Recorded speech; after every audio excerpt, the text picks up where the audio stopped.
Warning, the following audio transmission will forever change your outlook on society. You will no longer believe the narrative. You are about to wake up and see things for what they really are.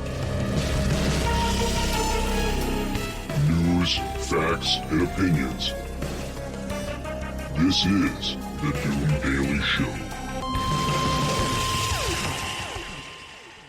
Ladies and gentlemen, welcome to the Doom Daily Show. I am your host, Jester Dooms. The email, doomdailyshow@gmail.com. For you, it's Friday morning, and you're waking up, you're turning on the show, you're about to do your damn thing knowing that this is your last day of work before the weekend, if you're fortunate enough to not work the weekend. Some of us are not. I work every other weekend now at the prison, so I get every other weekend off, and then I work 5 days. So I have these 12-day work week runs, which are a little bit brutal, but you know, ladies and gentlemen, look, let me tell you something here.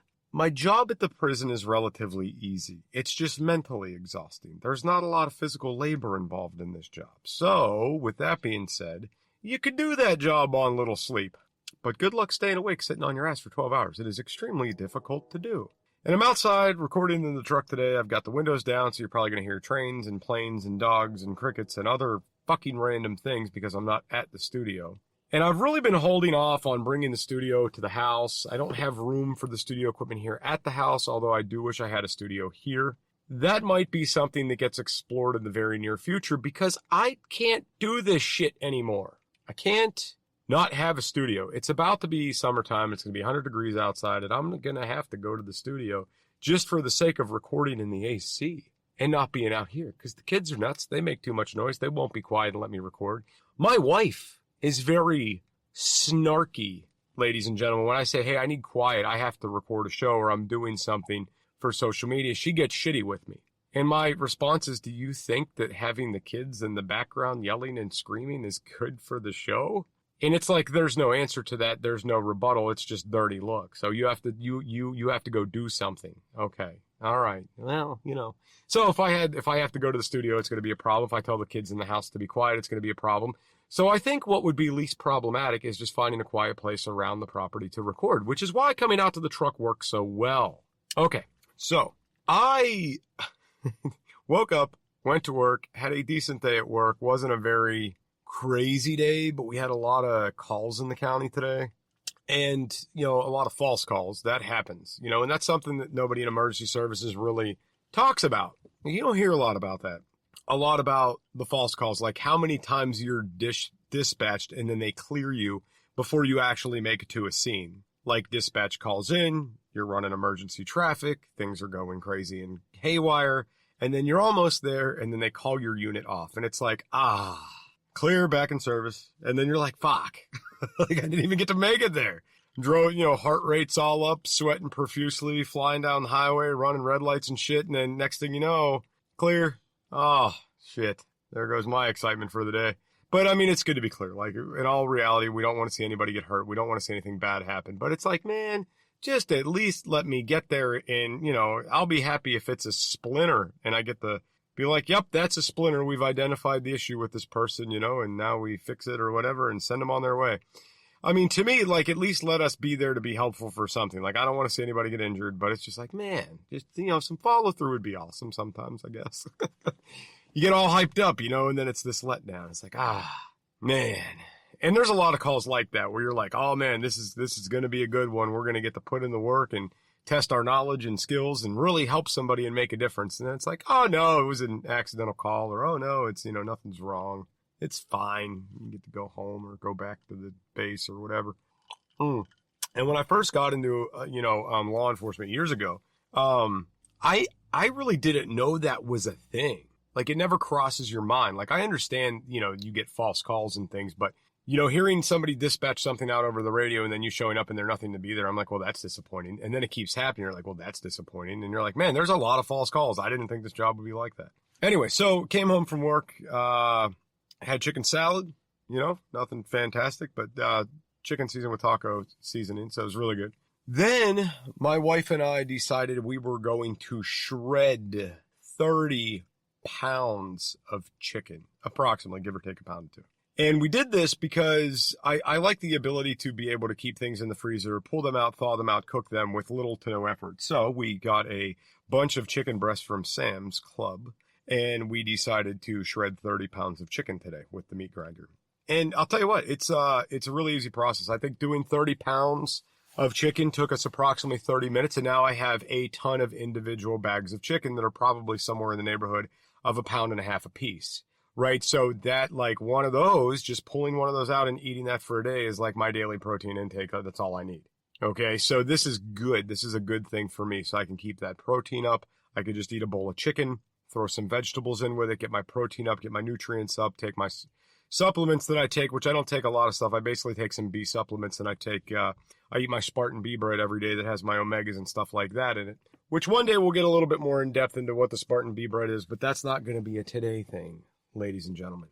So now I'm sitting out in my vehicle with you guys recording. I'll probably end up going to the store, getting some wine, and probably jumping on the Clapper social media app. And if you're not following me over there, you should be following me over there at Jester Dooms. Come in and shoot the shit with me, talk shit.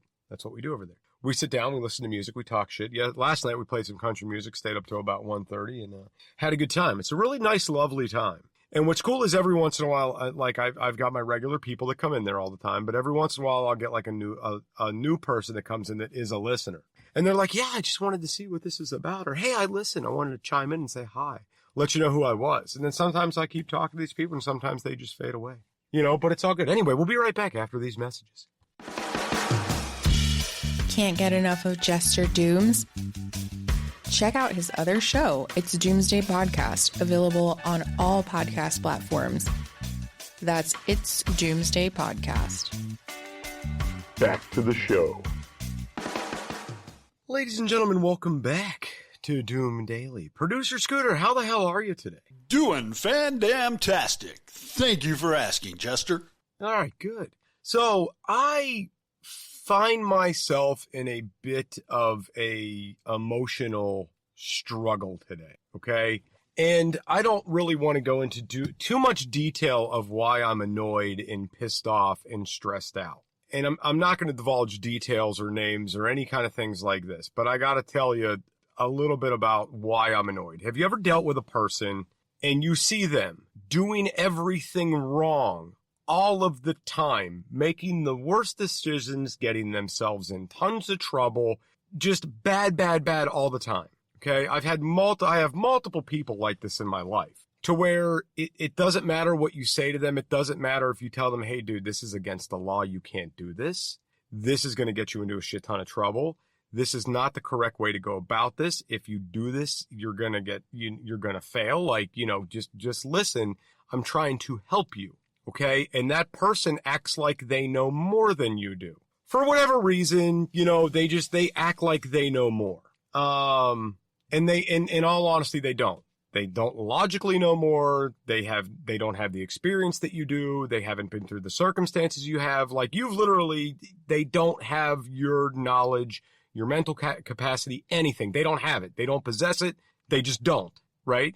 And you look at them and you're like, you're directly trying to get yourself put in a sling here. You're directly trying to get yourself in trouble. I had a friend. I still have this friend. I have a friend, okay? And he has gotten DUI after DUI after DUI after DUI. I think he's up to like 8, okay? And every time he got himself into a shit ton of trouble, it was always, I'm done drinking this time, dude. I'm done drinking this time. That's never going to happen again, blah, blah, blah. And I'm like, yeah, dude, well, I hope this time that's the case, right? And there were so many arguments I had with this individual over the years of like, dude, you can't just wake up at 7 a.m. and crack a beer. We have to go to work. And it's not a good look for us to go to work with you smelling like alcohol. And it's, oh no, it'll be fine. You don't know what you're talking about. Nobody cares. Right. Okay. And then my wife was pregnant and we went fishing.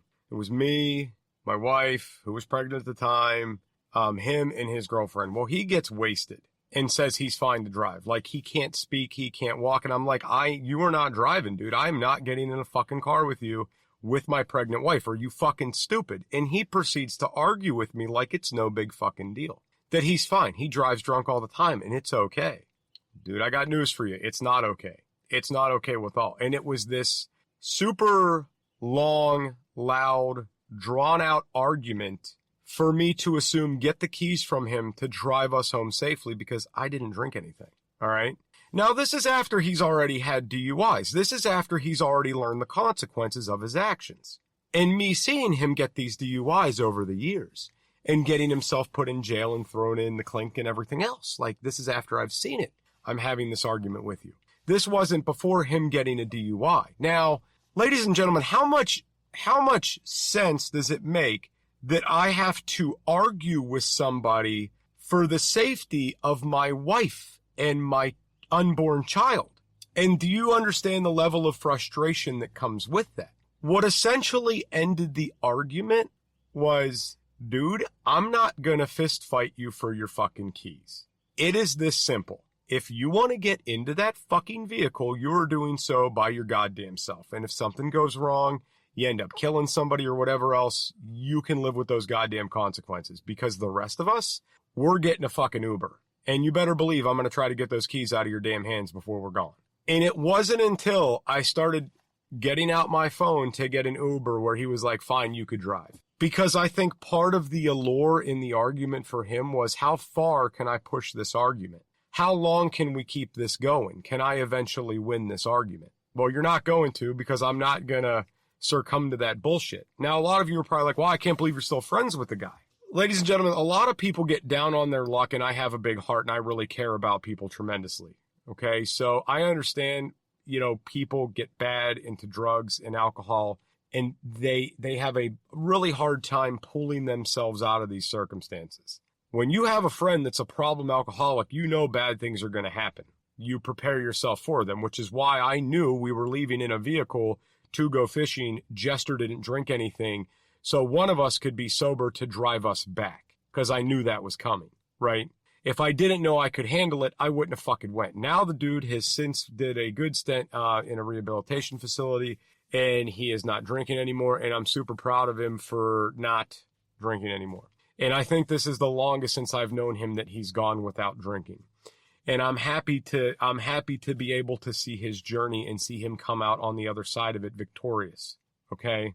And if I would have ended my friendship with him that night, I would have never been able to see the progress that he's made, how good he's doing today, and how he can actually sit there and talk about how bad his struggle was with other people and potentially help them. So I am happy to still call him a friend, even though, fighting and suffering through all the bullshit, because no things are perfect.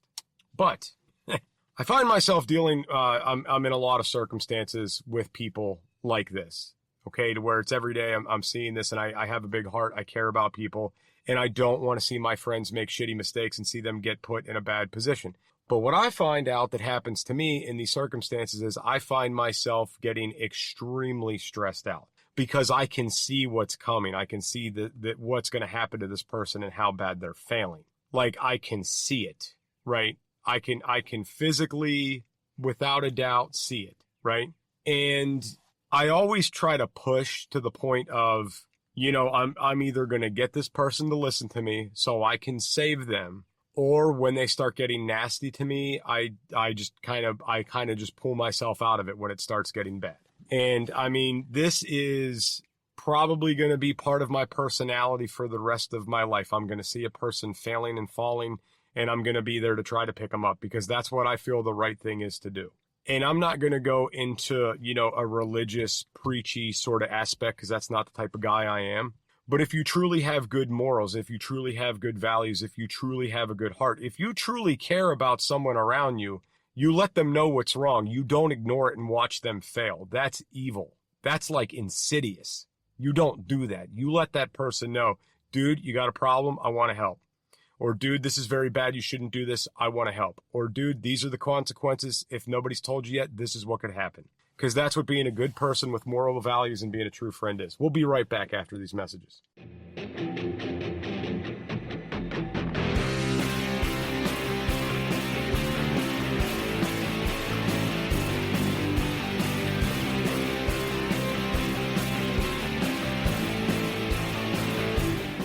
Jester from It's Doomsday Podcast and the Doom Daily Show here.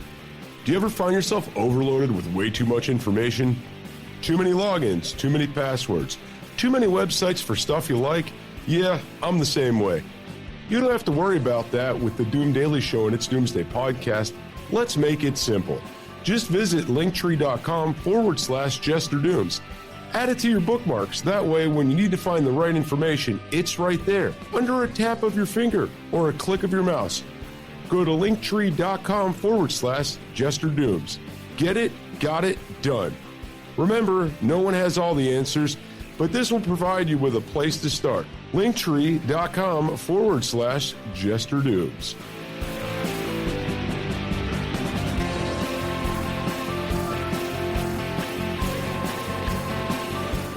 And now, on with the conversation. And here's Jester.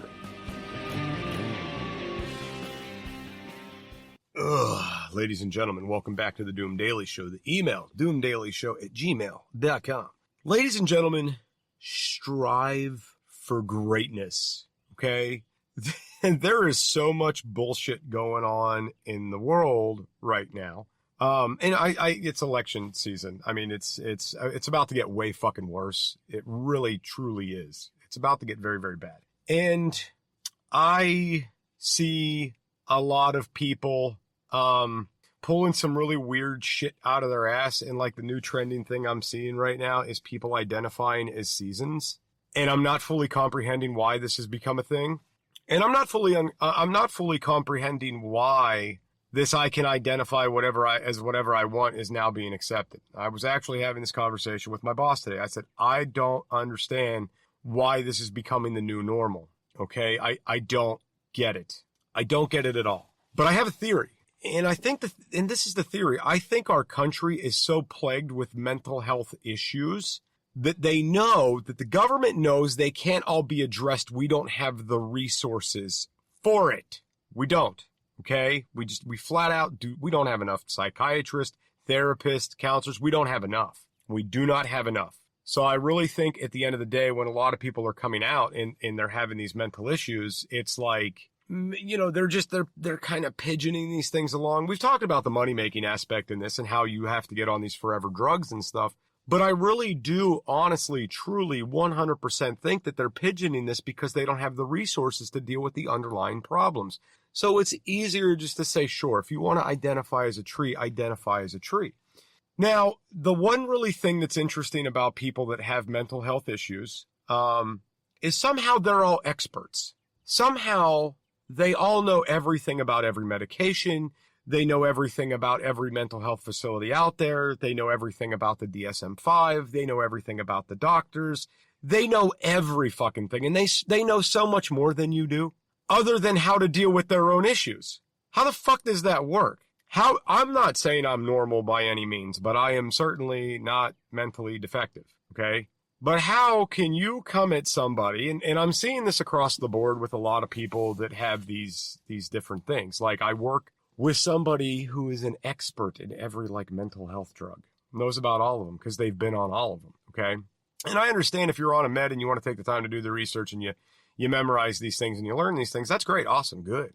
You should absolutely know the chemical compounds that you're putting into your body. You absolutely should.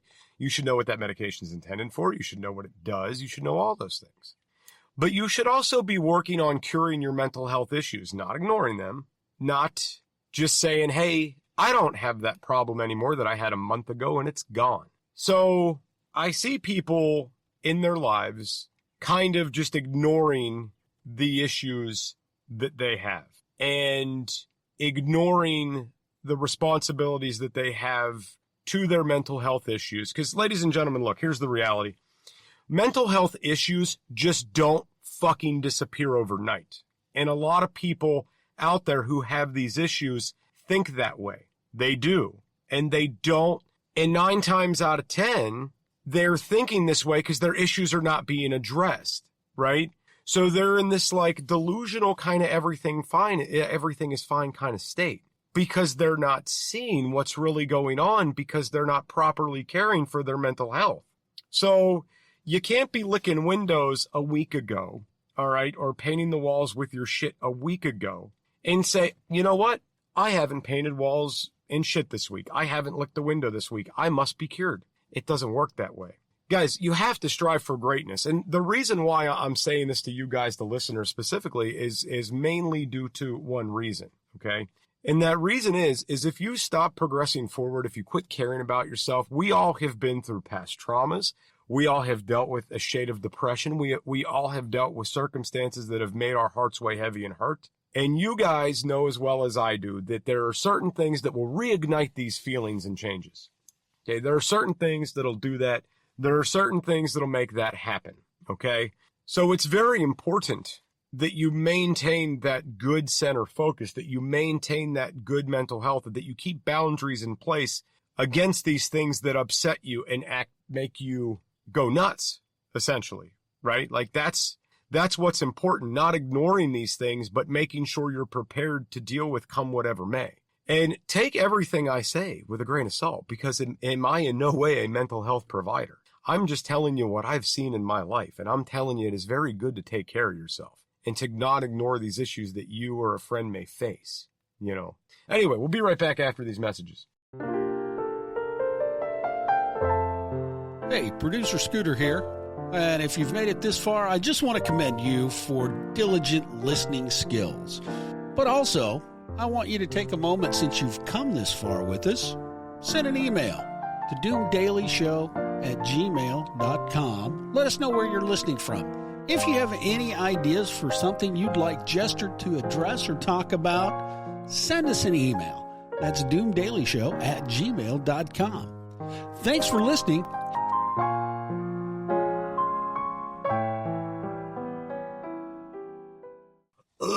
Welcome back to the Doom Daily Show. You know, I'm just going to keep going on this kick because I'm fired up about it today. Like, I'm fired up about this today. So, you know, toxic people are toxic people. And toxic people remain toxic. They don't typically change, all right? And you do have some people out there, and I would love to know, you know, I'd love to just walk around inside their brains and see what goes on. I want to tell you a story about a friend I used to have, okay? So I had this friend. We knew each other through scouting when we were really little. Now, when you're a kid, it's really hard for you to identify if the kids around you are normal. I mean, if you have a friend that's running around with his pants around his ankles and he's trying to screw the dog while he's licking peanut butter off a doorknob, like, yeah, you know there's something wrong with that kid. It's clearly apparent, right? But, you know, when you're a kid, you're extremely impressionable. So you can't understand if you have a friend that's manipulating, that's using you, that's lying to you. You don't know, right? And especially back in the day and age when you didn't have a cell phone in your pocket and you didn't have computer access or internet access, if your friend told you something, you automatically assumed it to be a fact. You didn't know about fact checking. You didn't know you can go back and look this information up. General things you knew, though. If your friend told you, you know, you can't drown if you submerge yourself in water for 10 minutes, you know he's full of shit, right? Things like that are blatantly obvious, like, you know, the sky is blue, you know. But when you're kids, if your friend tells you, hey, there's an ancient Russian tunnel system underneath my house that leads to Washington, D.C., and we live in Wyoming, you know your friend's full of shit. Today, you would know that. When you're a kid, you'd be like, really, can we go see it? Because you don't know any better. And as a child, that's how things were with this friend and I. You know, I didn't understand as a kid how much bullshit he was like pushing and forcing in the things he was saying, right? And then when we turned about, I don't know, 13, 14-ish years old, I started to see the level of toxicity that was there. And it stemmed from hanging out with him and other friends. And my other friends telling me, like, you know that dude talks shit on you every time you turn your back, right? And I'm like, nah, he's been my friend for years. Nah, he wouldn't do that. Like, he's my buddy, man. And it's like, no, Dooms, every time you turn around, he's talking shit on you, your family. Like, you really shouldn't hang out with this fucking guy. We can't fucking stand him, right? And, okay, all right, maybe I'll read into this a little more. So I started kind of listening to the things he said and kind of started to pick up on how smug he was and how he would turn his nose up when I would say things and, you know, this, that, the other, and found out it wasn't just, you know, my friends that couldn't stand this guy. It was a collective group of people that couldn't stand this guy. Basically, we went to different high schools, so we didn't have any sort of mutual friends within school. But when I started seeing the circles of people that he hung out with outside of school, and people asked me, they're like, Jester, you know this guy? And I'm like, yeah, I've known him for years. And you fucking hang out with him? Dude, he's bad news. And I'm like, I don't see it. And then when we were somewhere around the age of like 14 or 15, something like that, somewhere in that neighborhood, he did something at his house and blamed me for it. I wasn't there. I didn't have anything to do with it, and, his parents are giving me shit. And I'm like, I wasn't even there. I don't know what you guys are talking about. And they're like, well, he said you fucked this up at the house. And I'm like, I wasn't even there. And they're like, oh, you're a liar. And I'm like, okay, I'm being called a liar because I don't know what happened because he's lying to you. Okay, this is a really good fucking friend. And I cut him off at that point. Well, lo and behold, time goes on. I turn 17, 18 years old. This dude just shows up at my fucking house one day. Acts like we haven't skipped a beat, like we saw each other yesterday. Ladies and gentlemen, I didn't see this dude in so long, I didn't even recognize who he was. I didn't even call him by his right name. I was so confused who this dude was because I haven't seen him in years. I totally forgot he even existed, right? And he just starts coming around. And after so much time has passed, the gravity of what people do, we tend to forget. We tend to let our guards down and we let them back into our lives. Well, that's exactly what I did. And from the time frame of like 18 to 20 years old, this dude continuously burnt me in circumstances. But he was that one friend. If it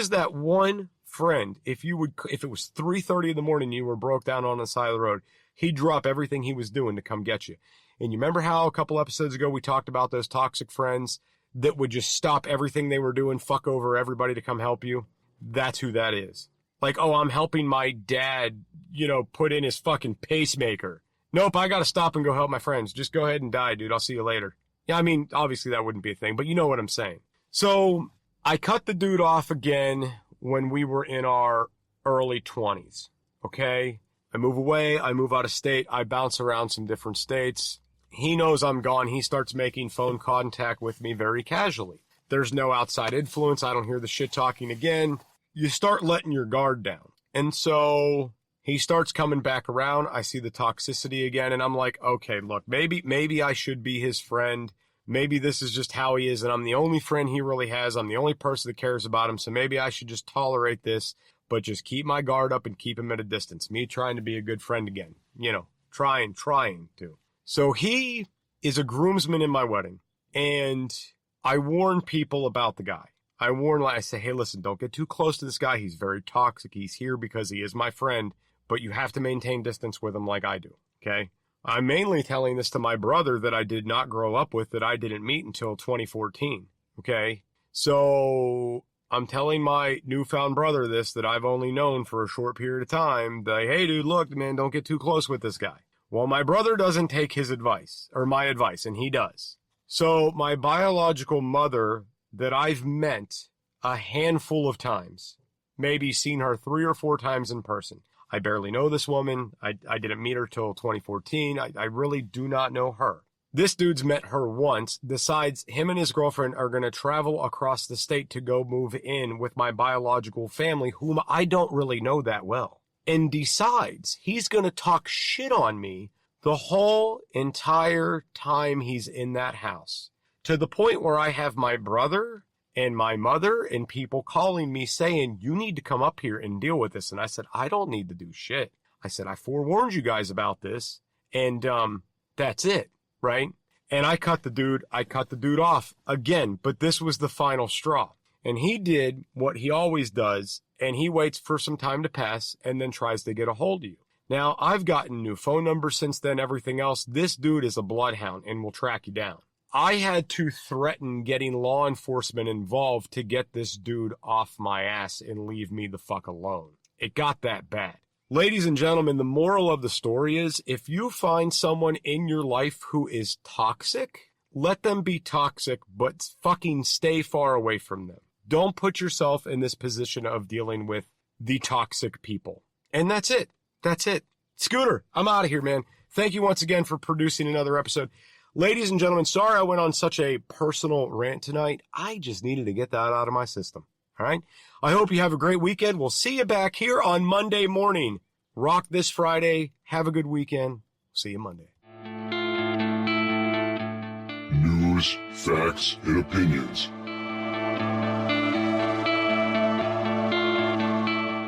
This is the Doom Daily Show.